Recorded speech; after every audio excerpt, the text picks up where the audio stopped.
Dalam Bapa dan Putra dan Roh Kudus. Amin. Allah yang penuh kasih, salib putramu adalah keselamatan. Salib putramu tanda kehinaan, tanda kerendahan, tapi juga tanda kemuliaan, peninggian.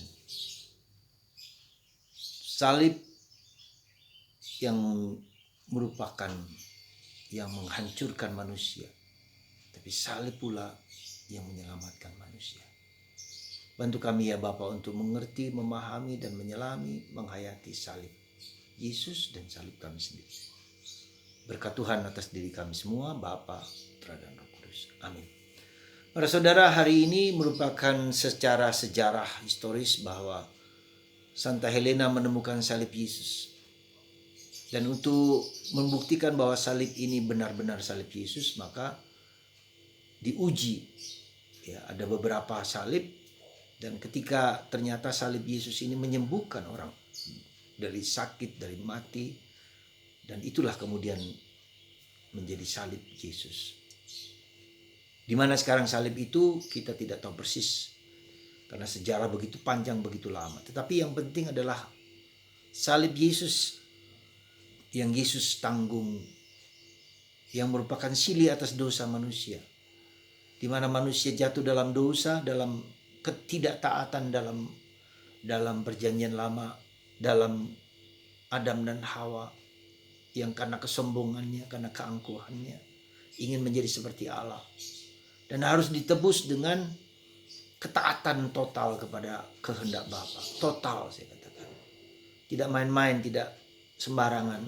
Dia sendiri yang harus menanggung. Ketika Adam dan Hawa harus menanggung kesombongan itu, Yesus sendiri harus menanggung kerendahan hati, penghinaan, pengejekan, secara brutal, disalib di tempat yang tidak layak dan merupakan penghinaan. Ya.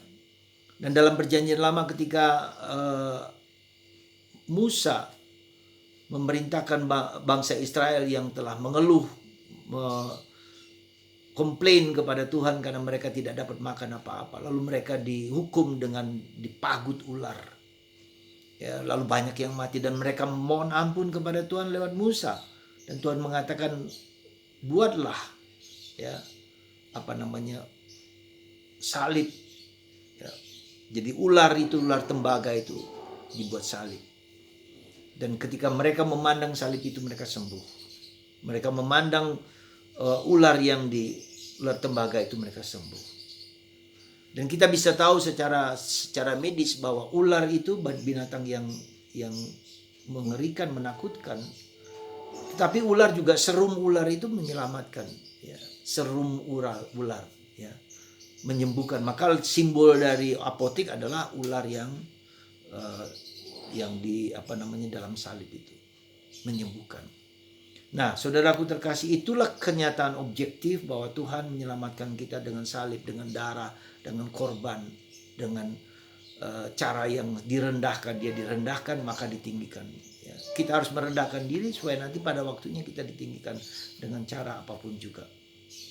Nah, para saudara, apa yang mau saya sampaikan? Kita semua akan menghadapi salib, akan menghadapi mungkin juga penghinaan, perendahan, ketidakberdayaan, kerapuhan. Jadi kita tidak bisa menyelamatkan diri kita sendiri dengan kekuatan kita sendiri. Manusia tidak bisa mencapai kesempurnaan, mencapai Allah. Dan itu yang harus kita sadari sungguh-sungguh sebagai manusia. Jadi salib dalam hidup kita itu yang terjadi entah karena kita sakit kanker, entah karena sakit apapun, karena problem hidup kita, itu adalah silih atas dosa-dosa kita juga. Dosa-dosa yang kita lakukan karena kelemahan dan keterbatasan kita. Juga karena dosa silih atas dosa leluhur kita, entah bapak, ibu kita, semua leluhur kita. Itu juga bagian kita, karena kita adalah produk dari masa lalu. Bagian dariku ada yang berasal dari orang tuaku dan bapak dan ibuku dari pihak bapak, dan itu juga. Jadi seringkali bahwa salib hidup kita itu bagian dari proses bahwa kita harus menanggung silih atas segala dosa kita, yang kita ketahui dan tidak kita ketahui, apapun juga. Nah, karena itulah maka bagaimana kita menanggung salib ini dengan gembira, dengan penuh sukacita, dengan penuh kerelaan, penuh keikhlasan. Ya, mungkin kita tidak perlu mengeluh, mungkin meskipun harus tetap mengeluh juga seperti Ayub. Kita juga punya kemanusiaan kita begitu rapuh. Jadi dengan kata lain kita diajak untuk menerima realitas dengan ikhlas. Ya, kehidupan kita yang sekarang ini dengan penuh salib, dengan penuh kesulitan, kita ikhlas, kita terima saja. Ya, dan ketika kita ikhlas dan menerima itulah maka kita belajar dari salib hidupku supaya nanti aku dapat mendapatkan kebangkitan, kemuliaan, mengerti, memahami bahwa salib ini merupakan suatu tanda bahwa saya harus menanggungnya, saya harus menerimanya, saya harus memikulnya bersama Yesus. Nah, karena itulah maka di sini kita lihat bahwa Yesus memikul salibku juga. Ya.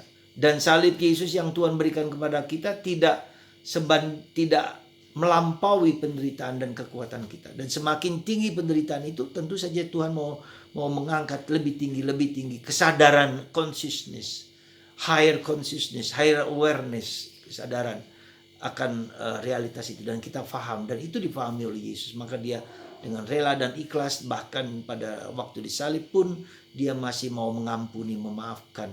Ampunilah mereka karena mereka tidak tahu apa yang mereka buat. Tuhan bantu kita supaya kita memahami dengan baik arti salib bagi hidup kita. Karena dengan salib itu kita diselamatkan. Salib Yesus menyelamatkan kita dan menyelamatkan Anda dan saya. Dan itu harus kita tanggung bersama. Tanggung sendiri, dan tanggung sendiri dalam arti saya, Anda secara pribadi harus mengalami salib supaya kita ditinggikan. Maukah kita, bersediakah, relakah, ikhlaskah? Tuhan memberkati Anda semua. Bapa, Putra dan Roh Kudus.